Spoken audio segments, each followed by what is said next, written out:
मंजिल यूं नहीं मिलती राही को, जुनून सा दिल में जगाना पड़ता है।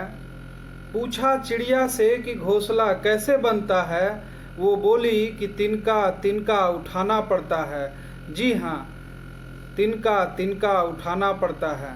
हमारा सफ़र भी कुछ इसी तरीके का है और इस सफ़र में आगे बढ़ते हुए हम स्टॉक मार्केट बेसिक के पार्ट 6 में आ गए हैं।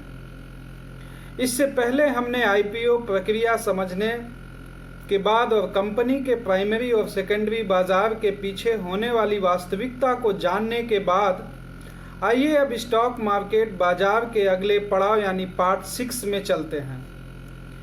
एक सार्वजनिक कंपनी होने के नाते अब कंपनी को वो सभी जानकारी जो कि कंपनी से संबंधित है लोगों को बतानी होगी। पब्लिक लिमिटेड कंपनी के शेयरों में स्टॉक एक्सचेंज पर हर रोज खरीद बिक्री होती है।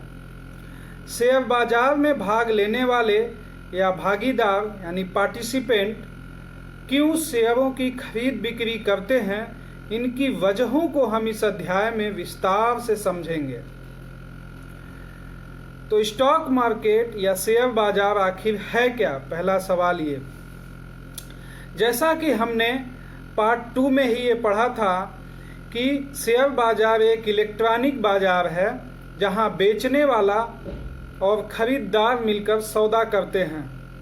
उदाहरण के तौर पर इन्फोसिस की अभी की स्थिति को लीजिए।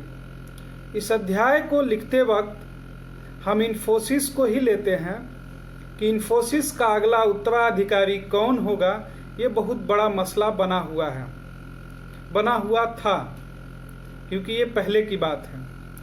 और कई सीनियर कर्मचारियों ने हाल फिलहाल में कंपनी से इस्तीफा भी दिया था। इस वजह से कंपनी की इज्जत, प्रतिष्ठा, मान सम्मान पर असर पड़ रहा था और इस वजह से कंपनी का शेयर 3,500 से गिरकर 3,000 रुपये पर आ गया। 3,500 से गिरकर 3,000 रुपये पर आ गया। जब भी मैनेजमेंट में बदलाव की कोई खबर आती है, कंपनी के शेयर की कीमत यानी शेयर प्राइस या स्टॉक प्राइस पर असर पड़ता है। मान लीजिए कि दो ट्रेडर्स हैं और दो ट्रेडर्स मान लीजिए कि एक T1 है और एक T2 है। इन्फोसिस पर T1 का जो नज़रिया है वो क्या है कि कंपनी का शेयर और नीचे जाएगा क्योंकि कंपनी को नया CEO चुनने में काफ़ी दिक्कतें या चुनौतियां हो सकती हैं। अगर T1 इस नज़रिए के साथ सौदा करता है तो उसे इन्फोसिस के शेयर का बिकवाल होना चाहिए या उसे इन्फोसिस का शेयर बेचना चाहिए। लेकिन T2 जो ट्रेडर नंबर 2 है, इसी हालात को अलग तरह से देख रहा है। उसका नज़रिया अलग है। उसके मुताबिक इन्फोसिस के स्टॉक ने उत्तराधिकारी मसले पहले ही काफ़ी प्रतिक्रिया दिखा दी है। अब जल्दी ही कंपनी को नया लीडर मिल जाएगा और उसके बाद उसके आने के बाद कंपनी का स्टॉक ऊपर जाएगा। अगर ट्रेडर नंबर 2 यानी T2 इस नज़रिए के साथ सौदे में उतरता है तो उसे इन्फोसिस स्टॉक का खरीदार होना चाहिए। देखें, आपने इन्फोसिस के शेयर पे ही दो तरीके का नज़रिया रखने वाले ट्रेडर 1 और ट्रेडर 2। तो 3,000 रुपये के भाव पर T1 बेचने वाला या बिकवाल होगा और T2 इन्फोसिस का खरीदार होगा। अब दोनों T1 और T2 अपने अपने स्टॉक ब्रोकर के जरिए खरीद बिक्री के लिए निर्देश देंगे और स्टॉक एक्सचेंज ब्रोकर जो है स्टॉक एक्सचेंज के जरिए इन सौदों को पूरा करेगा। स्टॉक एक्सचेंज इस बात को सुनिश्चित करेगा कि दोनों ऑर्डर मिले और सौदा पूरा हो। सही स्टॉक मार्केट या बाजार का मुख्य अथवा प्राथमिक काम है एक ऐसा प्लेटफॉर्म देना या बनाना जहां खरीदार और बेचने वाला शेयरों का सौदा कर सके। स्टॉक मार्केट वो जगह जहां बाजार के भागीदार यानी पार्टिसिपेंट लिस्टेड कंपनियों में अपने अपने नज़रिए के मुताबिक सौदा करते हैं और सौदा तभी होगा जब भागीदारों के नज़रिए अलग अलग होंगे। नजरिया या दृष्टिकोण अलग होने से ही बाजार में खरीद और बिक्री हो सकती है। अब आगे चलते हैं कि शेयर के दाम ऊपर नीचे कैसे होते हैं या शेयर की कीमत में बदलाव कैसे और क्यों होता है। इन्फोसिस के उदाहरण से ही समझते हैं कि शेयर की चाल को समझने की कोशिश करते हैं। मान लीजिए कि आप बाजार में खरीद बिक्री करते हैं, यानी शेयर बाजार में के भागीदार हैं, पार्टिसिपेंट हैं, और इन्फोसिस कंपनी पर बारीकी से नज़र बनाए हुए हैं। हम बात करते हैं 11 जून 2014, 11 जून 2014 का दिन है, सुबह के 10 बजे हैं और इन्फोसिस का भाव है 3000 रुपये। कंपनी का मैनेजमेंट मीडिया में ये खबर देता है कि कंपनी का नया सीईओ मिल गया है जो कंपनी को नई ऊंचाई पर ले जाएगा। कंपनी को उस नए सीईओ की काबिलियत पर पूरा भरोसा है। 2 सवाल यहाँ पर आते हैं। पहला सवाल, इस खबर से इन्फोसिस के स्टॉक के भाव या कीमत पर क्या असर होगा। दूसरा सवाल, अगर आप इन्फोसिस में सौदा करना चाहते हैं तो आप शेयर खरीदेंगे या बेचेंगे। पहले सवाल का जवाब बहुत आसान है। इस खबर से कंपनी के शेयर के भाव में बढ़ोतरी होगी क्योंकि नया सीईओ मिला है, पॉजिटिव खबर है। इन्फोसिस में कंपनी के नेतृत्व को लेकर दिक्कत चल रही थी और अब वो दिक्कत दूर हो गई है। अब ऐसी सकारात्मक घोषणा की जाती है तो बाजार के भागीदार यानी पार्टिसिपेंट स्टॉक किसी भी कीमत पर खरीदने की कोशिश करते हैं और इसी वजह से स्टॉक में तेज बढ़ोतरी, जिसे बाजार की भाषा में रैली कहते हैं, देखने को मिलती है। अगर हम इसको थोड़ा सा विस्तार से समझें तो मान लीजिए कि समय 10 बजे का है और लास्ट ट्रेडेड प्राइस यानी LTP जिसको बोला जाता है, लास्ट ट्रेडेड प्राइस 3000 रुपये था। बिकवाल या बेचने वाले की कीमत 3002 रुपये है। खरीदार क्या करता है, खरीदेगा, खरीदार का काम है खरीदना, और वो खरीद लेता है 3002 रुपये में, क्योंकि बिकवाल 3002 रुपये में बेच रहा है। 10:01 पे देखते हैं, लास्ट ट्रेडेड प्राइस अब 3002 रुपये हो गई, लेकिन बिकवाल 3006 रुपये में बेच रहा है। तो खरीदने वाला क्या करेगा, खरीदेगा कितने में, 3006 में। 10:03 पे देखते हैं तो LTP यानी लास्ट ट्रेडेड प्राइस अब 3006 रुपये हो गई। बेचने वाला बिकवाल 3011 पे बेचेगा, खरीदने वाला खरीदेगा 3011 पे। 10:05 पे देख रहे हैं, 3011 LTP है, 3016 बिकवाल बेच रहा है, खरीदार खरीदेगा 3016 पे। ध्यान दीजिए कि बेचने वाला जो भी कीमत मांग रहा है खरीदार देने को तैयार है। ये जो प्रतिक्रिया होती है, बहुत बारीकी से समझिएगा, ये जो प्रतिक्रिया होती है बेचने और खरीदने वाले के बीच, इससे ही शेयर के भाव ऊपर जाते हैं। जैसा कि आप देख सकते हैं कि शेयर का भाव 5 मिनट में 16 रुपये बढ़ गया। हालांकि ये उदाहरण एक काल्पनिक परिस्थिति है, इमेजिनरी है, लेकिन वाकई में ऐसा ही होता है शेयर मार्केट में। किसी अच्छी खबर के आने या आने की उम्मीद पर स्टॉक की कीमत बढ़ जाती है। उदाहरण जो हमने दिया ऊपर आपको, शेयर के भाव ऊपर जाने की 2 वजहें हैं। एक तो कंपनी के नेतृत्व का मसला हल हो गया, दूसरा जो नया सीईओ आया है वो कंपनी को नई ऊंचाई तक लेकर जाएगा। अब दूसरे सवाल का जवाब बहुत आसान हो गया, आप इन्फोसिस का स्टॉक खरीदेंगे क्योंकि कंपनी के बारे में अच्छी खबर आई है। अब उसी दिन आगे बढ़ते हैं, उसी दिन की बात है, 12:30 बजे the national association of software and services company यानी NASSCOM, NASSCOM, the national association of software and services company, ये एक स्टेटमेंट यानी अधिसूचना जारी किया। नेस्कॉम क्या है उसको समझ लीजिए कि भारत के सूचना प्रौद्योगिकी कंपनियों यानी IT कंपनियों का व्यापारिक संघ है और इसकी कही हुई बातें IT इंडस्ट्री के लिए बहुत ज़्यादा मायने रखती हैं। तो नेस्कॉम ने अधिसूचना में कहा कि ऐसे संकेत मिल रहे हैं कि ग्राहकों के IT बजट में 15% की गिरावट हुई है और इसका असर IT इंडस्ट्री पर आगे देखने को मिल सकता है। 12:30 बजे पर मान लें कि इन्फोसिस 3030 पर ट्रेड कर रहा था। आपके लिए कुछ सवाल हैं। पहला सवाल, इस नई जानकारी का इन्फोसिस के स्टॉक पर क्या असर पड़ेगा। दूसरा सवाल, अगर इस खबर के बाद आपको नया सौदा करना हो तो वो क्या होगा। तीसरा सवाल, शेयर बाजार के दूसरे IT सेक्टर पर, स्टॉक पर या IT स्टॉक पर क्या असर होगा। जैसे IT में TCS हो गया, एम्फेसिस हो गया, विप्रो हो गया, ये सारी दूसरी स्टॉक आईटी स्टॉक कंपनीज हैं।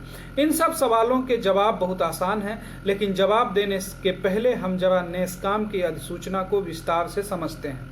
नेस्कॉम ने कहा कि ग्राहकों के आईटी बजट में 15% की गिरावट होने के आसार हैं। इसका मतलब कि आईटी कंपनियों के आय और मुनाफे में कमी होगी। तो ये आईटी इंडस्ट्री के लिए अच्छी खबर नहीं है। अब हम ऊपर के 3 सवालों के जवाब देने की कोशिश करते हैं। पहला, क्योंकि इन्फोसिस आईटी सेक्टर की सबसे बड़ी कंपनी है तो वहां प्रतिक्रिया तो जरूर दिखेगी, लेकिन ये प्रतिक्रिया किसी एक दिशा में शायद न दिखे, क्योंकि उसी दिन कुछ देर पहले कंपनी की तरफ से अच्छी खबर भी आई है। पर आय में 15% तक की गिरावट कोई मामूली बात तो है नहीं, और इसलिए इन्फोसिस के स्टॉक प्राइस में गिरावट देखने को मिल सकती है। दूसरा, 3030 पर अगर किसी को नया सौदा करना है तो इन्फोसिस को बेचने का सौदा होगा। दूसरा सवाल, क्या करना चाहिए। तीसरा, नेस्कॉम की अधिसूचना में जो कहा गया है वो सभी आईटी कंपनियों पर लागू होगा, सिर्फ इन्फोसिस पर नहीं। तो ऐसे में सभी आईटी कंपनियों में बिकवाली का दबाव देखने को मिल सकता है। तो जैसा आपने देखा कि शेयर बाजार में भागीदार खबरों और घटनाओं पर प्रतिक्रिया करते हैं और उसी प्रतिक्रिया, उसी रिएक्शन से शेयरों के भाव में उठापटक होती रहती है। हो सकता है कि इस वक्त आपके दिमाग में एक बहुत ही वाजिब सवाल आए। आप सोच सकते हैं कि अगर आज किसी एक कंपनी के बारे में कोई खबर न आए तो क्या होगा? क्या उस कंपनी के शेयर के भाव में कोई बदलाव नहीं होगा? ये तो खबर की बात थी। इस सवाल का जवाब हाँ में भी हो सकता है और ना में भी, और ये पूरी तरह से उस एक कंपनी के ऊपर निर्भर करता है जिसकी बात हो रही है। उदाहरण के लिए मान लेते हैं कि 2 अलग अलग कंपनियों के बारे में एक भी खबर नहीं आई, जैसे रिलायंस इंडस्ट्रीज लिमिटेड है और दूसरा हम मान लेते हैं कि श्री लक्ष्मी शुगर मिल्स है। जैसा कि हम सब जानते हैं कि रिलायंस देश की सबसे बड़ी कंपनियों में से एक है और इस कंपनी के बारे में खबर आए या ना आए, बाजार के भागीदार इसके शेयर खरीदते और बेचते रहते हैं। इसलिए इसके शेयर की कीमत लगातार बदलती रहती है। जो दूसरी कंपनी है उसे बहुत लोग नहीं जानते, तो अगर उस कंपनी पर कोई खबर ना आए तो शेयर की कीमत शायद न बदले, और अगर बदलाव होगा भी तो बहुत ही कम। हम संक्षेप में यह कह सकते हैं कि खबरों और घटनाओं की उम्मीद की वजह से कीमतों में बदलाव होता है। ये खबर और घटनाएं या तो सीधे तौर पर कंपनी या इंडस्ट्री से जुड़ी हो सकती हैं या फिर अर्थव्यवस्था से जुड़ी हुई। जैसे बेहतर एग्जाम्पल, जैसे नरेंद्र मोदी जी का प्रधानमंत्री बनने का सकारात्मक या अच्छी खबर की तरह देखा गया और नतीजे के तौर पर पूरे शेयर बाजार में तेजी देखी गई। कुछ मामलों में हो सकता है कि कोई खबर ना हो फिर भी कीमतों में बदलाव देखने को मिले। ऐसा डिमांड सप्लाई यानी मांग और आपूर्ति, जो रूल नंबर 1 है हमारा डिमांड सप्लाई, उसी की वजह से हो सकता है। अब आगे देखते हैं शेयर की ट्रेडिंग कैसे होती है। आपने इन्फोसिस के 200 शेयर 3030 के भाव में खरीदने और इस शेयर को 1 साल आपने पास रखने का फैसला किया, 1 साल रखने का फैसला किया। लेकिन ये होता कैसे है? शेयर खरीदने की पूरी प्रक्रिया कैसे चलती है? एक बार आप शेयर खरीद लेते हैं तो उसके बाद क्या होता है? सौभाग्यवश इसके लिए एक बड़ी अच्छी प्रक्रिया है जो पूरा काम आसानी से कर देती है। इन्फोसिस खरीदने के लिए आपको अपनी ट्रेडिंग अकाउंट में लॉगिन करना होगा। आपको ये सुविधा आपका ब्रोकर देता है, जहां से आपका डीमेट अकाउंट है। अगर अभी भी आपका डीमेट अकाउंट नहीं है तो डिस्क्रिप्शन में लिंक है, वहां से आप अपना डीमेट अकाउंट ओपन कर लीजिए। तो आपको ये सुविधा ब्रोकर देता है ट्रेडिंग अकाउंट का, तो ट्रेडिंग अकाउंट में लॉगिन करना है। शेयर खरीदने का ऑर्डर देने के बाद आपको ऑर्डर टिकट मिलेगा जिसमें ये जानकारियां होंगी। आपके ट्रेडिंग अकाउंट की डिटेल जिसके जरिए आप इन्फोसिस का शेयर खरीदना चाहते हैं, इस तरह से आपकी पहचान सामने आएगी।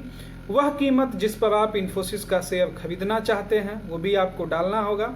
आप कितने शेयर खरीदना चाहते हैं ये भी आपको फिल करना होगा। आपका ब्रोकर यह जानकारी एक्सचेंज के पास आगे बढ़ाएगा। इसके पहले वह यह जानना चाहेगा कि आपके पास इन शेयरों को खरीदने के लिए पर्याप्त पैसा है, मनी है कि नहीं है। जब वह संतुष्ट हो जाएगा कि आपके पास पैसे हैं, तब आपका ऑर्डर टिकट स्टॉक मार्केट में भेजा जाएगा। ऑर्डर स्टॉक एक्सचेंज में पहुंचने के बाद एक्सचेंज एक ऐसे विक्रेता यानी बेचने वाले को खोजने की कोशिश करेगा अपने ऑर्डर मैचिंग सॉफ्टवेयर के जरिए, जो कि आपको 200 इन्फोसिस के शेयर 3030 के भाव पर बेचने को तैयार हो सकता है कि विक्रेता एक ही व्यक्ति हो जो कि पूरे 200 शेयर 3030 के भाव पर आपको बेचने पर तैयार हो जाए, या फिर 10 लोग हैं जिनमें से हर एक 20-20 शेयर बेचना चाहता हो, या 1-2 20 मतलब 200 हमको चाहिए। वो कितने भी हो सकते हैं, एक या एक से ज़्यादा, लेकिन लोग हैं जिनके बेचे हुए शेयर आप तक आ रहे हैं। यह ज़्यादा महत्वपूर्ण नहीं है। आपके लिए जरूरी है कि आपको 200 शेयर 3030 के भाव पर मिले। आपने इसी का ऑर्डर दिया है। स्टॉक एक्सचेंज यही करने की कोशिश करता है कि अगर बाजार में बेचने वाले मौजूद हैं तो आपको शेयर मिल जाए। एक बार सौदा हो गया तो यह सारे शेयर इलेक्ट्रॉनिक तरीके से आपके डीमेट अकाउंट में पहुंच जाएंगे और इलेक्ट्रॉनिक तरीके से ही बेचने वाले के डीमेट अकाउंट से निकल जाएंगे। अब आगे देखते हैं। शेयर आपके हो गए। अब आपके खरीदने के बाद शेयर आपके डीमेट अकाउंट में रहते हैं। अब कंपनी का एक हिस्सा आपका है, यानी कंपनी में आप भी हिस्सेदार हैं इन्फोसिस के।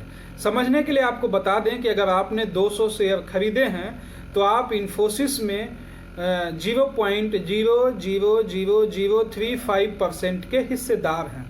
कंपनी के शेयर धारक होने की वजह से, ध्यान रखिएगा, बहुत इंपॉर्टेंट बात है। क्या फ़ायदा होगा आपको, क्या मिलेगा आपको शेयर धारक होने की वजह से? एक तो कंपनी के आप शेयर धारक हैं, हिस्सेदार हैं, तो आपको कंपनी जो भी डिविडेंड देगी, एक डिविडेंड बढ़ोतरी घटोतरी होगी, उसका तो आप हिस्सेदार है ही, प्रॉफिट के भी हिस्सेदार, लॉस के भी हिस्सेदार। उसके बाद आपको क्या क्या मिलेगा? एक डिविडेंड, स्टॉक स्प्लिट जब होगा तब मिलेगा, बोनस मिलेगा, राइट्स इशू मिलेगा और वोटिंग राइट मिलेगा। ये सारी तमाम सुविधाएं और भी बहुत सारी सुविधाएं हैं जो कंपनी की तरफ से मिलती रहेंगी।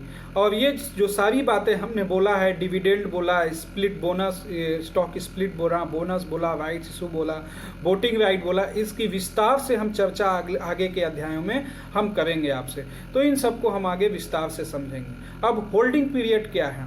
होल्डिंग पीरियड वह अवधि होती है जिस अवधि तक आप शेयर को अपने पास रखना चाहते हैं। आपको जानकर आश्चर्य होगा कि होल्डिंग पीरियड कुछ मिनटों से, कुछ मिनट तो ज़्यादा बोल दिया हमने, कुछ सेकंडों से लेकर हमेशा के लिए भी हो सकता है।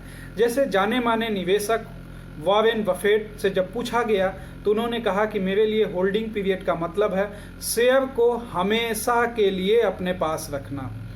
इस अध्याय में हमने एक उदाहरण में पहले देखा था कि कैसे इन्फोसिस का शेयर 5 मिनट में 3000 से 3016 तक पहुंच गया।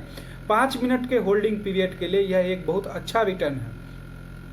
और अगर आप इससे संतुष्ट हैं तो आप इस सौदे को बंद कर इससे निकल सकते हैं और अपने लिए एक नया मौका ढूंढ सकते हैं। बाजार में ऐसा होना पूरी तरह संभव है।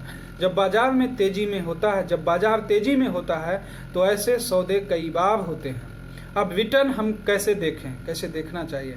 बाजार में हर चीज़ एक खास मुद्दे के आसपास घूमती है और वह है आपको अपने निवेश पर अच्छा रिटर्न मिल रहा है या नहीं।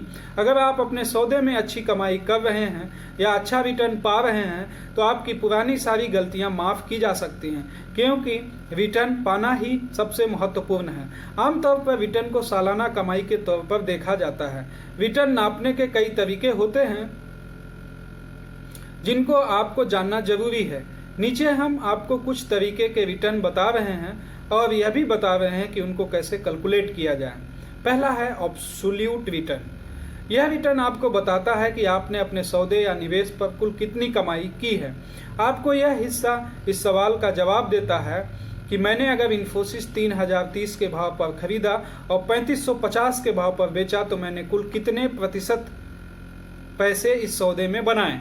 इस रिटर्न को मापने का फार्मूला बेचने वाली कीमत डिवाइड बाय खरीदने के समय की कीमत -1 × 100। उदाहरण से हम समझे तो 3550 डिवाइड बाय 3030 माइनस 1 इंटू 100। अगर आप इसको कैलकुलेट कीजिएगा तो 17.16%, यह एक काफ़ी अच्छा रिटर्न माना जाएगा। लेकिन कंपाउंड एनुअल ग्रोथ रिटर्न यानी CAGR, अगर आप अपने दो निवेश की तुलना करना चाहते हैं तो कुल रिटर्न यानी एब्सोल्यूट रिटर्न एक बहुत अच्छा मापक नहीं है। इसके लिए आपको CAGR की मदद लेनी होगी, क्योंकि एब्सोल्यूट रिटर्न में टाइम फैक्टर नहीं है, CAGR में टाइम फैक्टर है। अगर मैंने इन्फोसिस का शेयर 3030 के भाव पर खरीदा और शेयर को 2 साल के लिए अपने पास रखा और उसे 3550 पर बेच दिया, तो इन 2 सालों में मेरा निवेश किस रफ्तार से बढ़ा, ये जानने के लिए CAGR काम आएगा। CAGR में समय एक महत्वपूर्ण भूमिका अदा करता है, जबकि कुल रिटर्न यानी एब्सोल्यूट रिटर्न में इसकी कोई भूमिका नहीं होती है। CAGR को पता करने का फार्मूला यहाँ एंडिंग वैल्यू यानी बेचने वाली कीमत, बिगिनिंग वैल्यू यानी खरीदने वाली कीमत।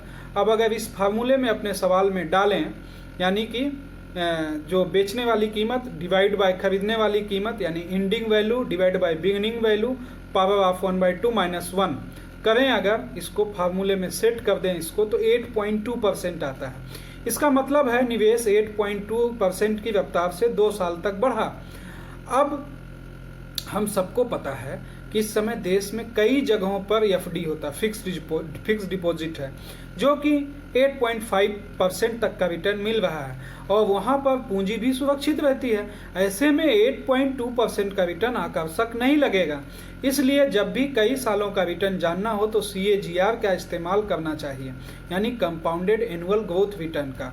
जब आप 1 साल या कम का रिटर्न जानना चाहते हैं तभी एब्सोल्यूट रिटर्न का उपयोग कीजिए। यदि आपने इन्फोसिस 3030 पर खरीदा और 6 महीने में ही 3550 पर बेच दिया, तो इस स्थिति में 17.6% का रिटर्न कमाएंगे, तो यह 1 साल के लिए 34.32% का रिटर्न होगा। तो यह रिटर्न हमेशा सालाना तौर पर नापना सबसे अच्छा होता है। अब बाजार में आप क्या हैं, आप कहाँ हैं, ये जानना जरूरी है। बाजार का हर भागीदार, हर पार्टिसिपेंट अपनी एक अलग स्टाइल लेकर आता है। जैसे जैसे वो बाजार में समय गुजारते हैं वैसे वैसे उनका स्टाइल बेहतर होता जाता है। बाजार में कोई इंसान कितना रिस्क ले सकता है, उससे भी उसका स्टाइल प्रभावित होता है। हर भागीदार, हर पार्टिसिपेंट या ट्रेडर की कैटेगरी में आता है। हर पार्टिसिपेंट या तो ट्रेडर की कैटेगरी में आता है या इन्वेस्टर की कैटेगरी में आता है। एक ट्रेडर वो व्यक्ति होता है जो मौकों को पहचानता है और सौदा कर लेता है, इस उम्मीद के साथ कि फायदा मिलते ही वो इस सौदे से बाहर निकल जाएगा। एक ट्रेडर का नजरिया बहुत छोटे समय का होता है। एक ट्रेडर हमेशा सजग रहता है और बाजार के समय जिसे हम मार्केट आवर कहते हैं, हमेशा मौके की तलाश में रहता है। मार्केट आवर यानी 9:15 से 3:30, 9:15 to 3:30। और अपने रिस्क और रिवार्ड यानी जोखिम और रिवार्ड को लेने की वजह से मिलने वाले फायदे को आंकता रहता है। ट्रेडर तेजी और मंदी में किसी को प्राथमिकता नहीं देता है, बस वह मौके तलाशता रहता है। चाहे मंदी हो या तेजी हो, पैसा कमाने से मतलब है, ये ट्रेडर का नजरिया होता है। ट्रेडर 3 तरीके के होते हैं। पहला, लेने में कोई दिक्कत नहीं होती। उदाहरण के तौर पर वह TCS के 100 शेयर 2212 रुपये की कीमत पर 12 जून को खरीदेगा और 19 जून को इसे 2214 रुपये पर बेच देगा। दुनिया के कुछ मशहूर ट्रेडर हैं जिनके मैं नाम ले रहा हूँ: George Soros, Ed Seykota, Paul Tudor, Van K Tharp, Stanley Druckenmiller इत्यादि। इस तरीके के ट्रेडर हैं, मशहूर ट्रेडर हैं। एक इन्वेस्टर की बात करते वो होता है जो शेयर को इस उम्मीद के साथ खरीदता है कि उसमें उसको काफ़ी मुनाफा होगा। वो अपने निवेश को लंबा समय देने को तैयार रहता है जिससे उसका निवेश बढ़ सके। एक निवेशक या इन्वेस्टर के लिए होल्डिंग पीरियड कुछ सालों का भी हो सकता है। आमतौर पर निवेशक 2 तरह के होते हैं, इनको समझना बहुत जरूरी है आपके लिए। पहला है ग्रोथ इन्वेस्टर। इस ग्रोथ इन्वेस्टर इस तरह के निवेशक की कोशिश होती है कि ऐसी कंपनियां तलाशी जाएं जिनके बड़े होने या बढ़ने के मौके हों। उभरती हुई इंडस्ट्री की वजह से या मौजूदा आर्थिक हालात की वजह से भारत में Hindustan Unilever, Infosys, Gillette India जैसी कंपनियों को 1990 में खरीदना इसका एक उदाहरण होता। 1990 में खरीदना इसका एक उदाहरण होता है। इन कंपनियों ने तब से लेकर अब तक काफ़ी ग्रोथ दिखाई है, क्योंकि इनकी पूरी इंडस्ट्री में काफ़ी बड़े बदलाव आए हैं। इन कंपनियों ने इस ग्रोथ या बढ़ोतरी की वजह से अपने शेयर धारकों के लिए बहुत सारी दौलत कमा कर दी है। अब दूसरा है वैल्यू इन्वेस्टर। दो टाइप के इन्वेस्टर की बात की थी, ग्रोथ इन्वेस्टर और दूसरा वैल्यू इन्वेस्टर। एक वैल्यू इन्वेस्टर कोशिश यह होती है कि वह अच्छी कंपनियों को पहचाने और उनमें निवेश करें। कंपनी अपने शुरुआती दौर में है या बाजार की जमी जमाई कंपनी है, उसके लिए यह महत्वपूर्ण नहीं होता। वैल्यू इन्वेस्टर हमेशा ऐसी कंपनियों की तलाश में रहता है जो बाजार का मूड खराब होने की वजह से अपनी असली कीमत से नीचे मिल रही हो। इसका एक उदाहरण है L&T, लार्सन टर्बो का नाम आपने सुना होगा। उस समय की बात है 2014 की, जब माहौल खराब हुआ, बाजार का माहौल खराब हुआ और खराब होने की वजह से अगस्त सितंबर यानी 2013 में L&T का शेयर बुरी तरीके से, अभी लॉकडाउन में भी हुआ था 2020 मार्च अप्रैल में भी, मई में भी, लेकिन ये हम पहले की बात करते हैं 2013, यानी जब L&T का शेयर 1200 रुपये से गिरकर 690 तक पहुंच गया था। 690 के भाव पर कंपनी के फंडामेंटल के मद्देनजर को रखते हुए इसकी वैल्यूएशन काफ़ी सस्ती थी, इसलिए इसे खरीदने का बढ़िया मौका था। जिन निवेशकों ने उसे उस समय पर खरीदा उनको इनका इनाम भी मिला। जब मई 2014 में ये शेयर 1440 पर पहुंच गया, कुछ नामी गिरामी वैल्यू इन्वेस्टर के नाम मैं आपको बता रहा हूं, जैसे Charlie Munger, Peter Lynch, Benjamin Graham, Thomas Rowe, Warren Buffett, John Bogle, John Templeton इत्यादि, ये सारे नाम इन वैल्यू इन्वेस्टर। तो आप शेयर बाजार किस तरह के इन्वेस्टर बनना चाहते हैं, इस अध्याय में हम इतना ही सीखेंगे। आगे के अध्याय में आगे हम बात करेंगे। अभी के लिए इतना ही, लेकिन आपके जो सुझाव हैं वो हमें कमेंट बॉक्स में दीजिए, लाइक कीजिए, चैनल को सब्सक्राइब कीजिए, ताकि शेयर बाजार को बारीकी से सीखने की मुहिम को हम आगे बहुत अच्छे से बढ़ा सकें। धन्यवाद, थैंक यू।